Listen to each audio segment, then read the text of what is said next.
আসন্ন রামপাল ইউনিয়ন পরিষদ নির্বাচনকে সামনে রেখে মুন্সিগঞ্জ সদর উপজেলার রামপাল ইউনিয়নের হাতিমারা চৌরাস্তা এলাকায় শুক্রবার রাতে এক মত বিনিময় সভা অনুষ্ঠিত হয়েছে। সভায় ইউনিয়নের 9টি ওয়ার্ডের সদস্য, বিএনপি ও এর অঙ্গ সহযোগী সংগঠনের নেতাকর্মী এবং স্থানীয় গণ্যমান্য ব্যক্তিবর্গ অংশগ্রহণ করেন।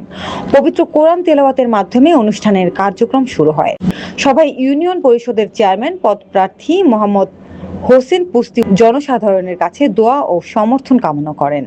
তিনি বলেন, একটি সমৃদ্ধ, স্বনির্ভর, নিরাপদ ও সন্ত্রাস ও মাদকমুক্ত, পরিচ্ছন্ন এবং উন্নয়নশীল আধুনিক মডেল রামপাল ইউনিয়ন গড়ে তোলাই তার লক্ষ্য।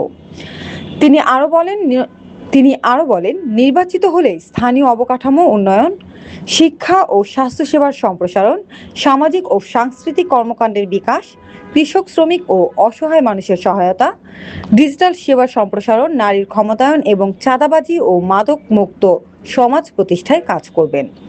এ সময় উপস্থিত ওয়ার্ড সদস্য, নেতাকর্মী ও সাধারণ জনগণ তার প্রতি সমর্থন ব্যক্ত করেন এবং তাকে নির্বাচিত করার আশাবাদ ব্যক্ত করেন। সভায় প্রধান অতিথি হিসেবে উপস্থিত ছিলেন রামপাল ইউনিয়নের সাবেক চেয়ারম্যান মোশাররফ হোসেন পুস্তি। এছাড়াও এলাকার গণ্যমান্য ব্যক্তিবর্গ ও বিভিন্ন রাজনৈতিক ও সামাজিক সংগঠনের নেতাকর্মীরা উপস্থিত ছিলেন।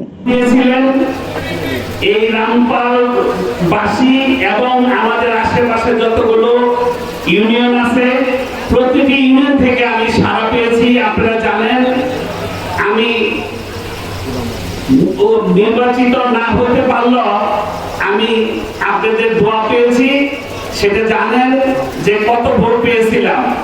তখন জোর করে আমার জয়কে ছিনিয়ে নিয়েছিল, আপনারা সবাই জানেন, এবং অনেকের মনে কষ্ট আছে ওই নির্বাচনের জন্য।